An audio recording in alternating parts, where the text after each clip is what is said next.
नमस्कार, मैं आपको आज रिवाइज्ड स्केड्यूल एम 2023 की दुनिया में लेकर चलने वाला हूँ। एक ऐसा बदलाव जो भारत की जीएमपी प्रणाली को वैश्विक मानकों जैसे WHO जीएमपी और PICS के समकक्ष लाता है।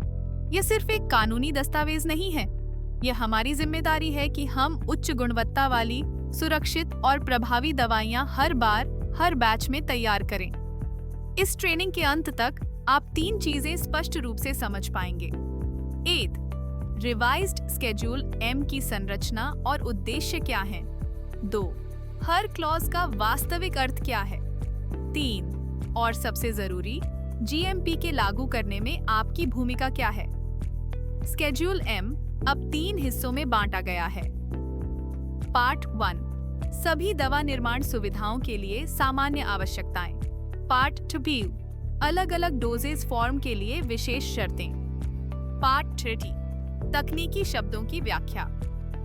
अब हम पार्ट 1 के हर महत्वपूर्ण क्लॉज को विस्तार से समझेंगे। Clause 1, pharmaceutical quality system PQS। हर संगठन को एक सशक्त PQS लागू करना चाहिए जो उत्पाद को उसके उद्देश्य के लिए उपयुक्त बनाता है। इसमें सीनियर मैनेजमेंट की जिम्मेदारी, क्वालिटी लाइफ साइकिल, सियापा और लगातार सुधार शामिल हैं। Clause 2, quality risk management QRM। निर्णय लेने की हर प्रक्रिया में QRM को एकीकृत किया जाना चाहिए। उदाहरण, FMEA का उपयोग जब मशीन फेल हो ताकि गुणवत्ता पर असर समझा जा सके। क्लॉज 3, सैनिटेशन एंड हाइजीन प्रक्रियाओं, उपकरणों और स्टाफ के लिए साफ सफाई की लिखित SOP होनी चाहिए। पेस्ट कंट्रोल और नियमित मॉनिटरिंग अनिवार्य है। Clause 4, qualification and validation. हर महत्वपूर्ण सिस्टम और उपकरण का DQ, IQ, OQ, PQ होना चाहिए। साथ ही प्रोसेस वैलिडेशन और क्लीनिंग वैलिडेशन भी। क्लॉज 5 और 15, कंप्लेंट्स एंड रिकॉल्स। हर शिकायत का रिकॉर्ड, RCA और CEPA अनिवार्य है। प्रत्येक बैच को वापस लेने की क्षमता होनी चाहिए और इस प्रणाली की समय समय पर जांच होनी चाहिए। Clause 6, contract manufacturing. हर आउटसोर्सिंग एक्टिविटी के लिए कानूनी क्वालिटी एग्रीमेंट आवश्यक है जिससे यह साफ हो कि कौन GMP के लिए जिम्मेदार है। क्लॉज 7, पर्सनल योग्य और प्रशिक्षित स्टाफ ही GMP की रीढ़ है। हर व्यक्ति की जिम्मेदारी, ट्रेनिंग और हाइजीन SOP में स्पष्ट होनी चाहिए। क्लॉज 8, प्रेमिसेस फैसिलिटी का डिजाइन ऐसा हो कि कंटामिनेशन और मिक्सअप की संभावना न रहे। परिसर में लोगों और सामग्री के प्रवाह को नियंत्रित करना जरूरी है। Clause 9, equipment. हर उपकरण का डिजाइन, सफाई, रखरखाव और कैलिब्रेशन रिकॉर्डेड होना चाहिए। क्वालिफिकेशन अनिवार्य है।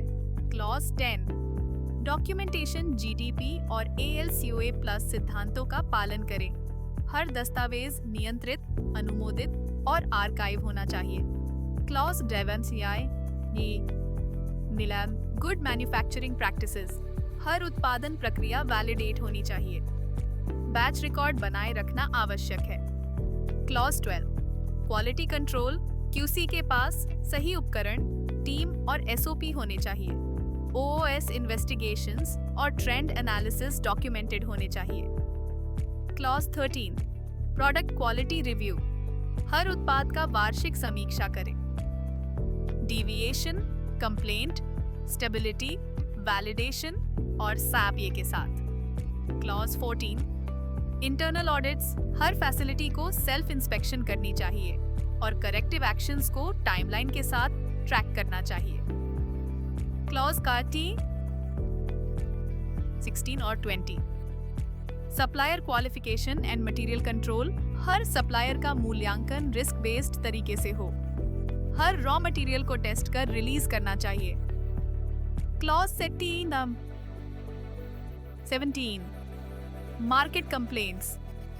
हर बाजार से मिली शिकायत की गहराई से जांच होनी चाहिए और उसका हिस्सा बनना चाहिए प्रोडक्ट क्वालिटी रिव्यू में।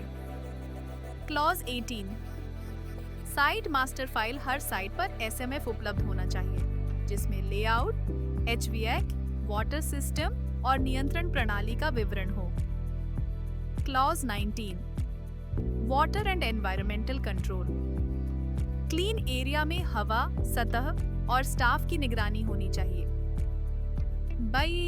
WFI और प्यूरिफाइड वाटर के स्तर नियंत्रित होने चाहिए।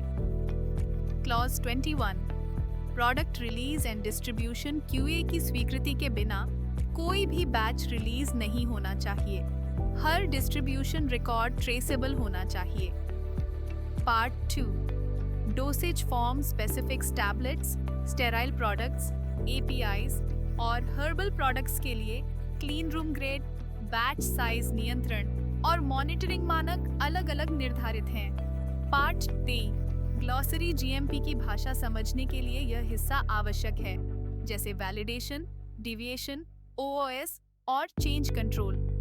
कंप्लायंस टाइमलाइन CDSCO के अनुसार बड़ी कंपनियों को 6 महीने, MSMEs को 12 महीने।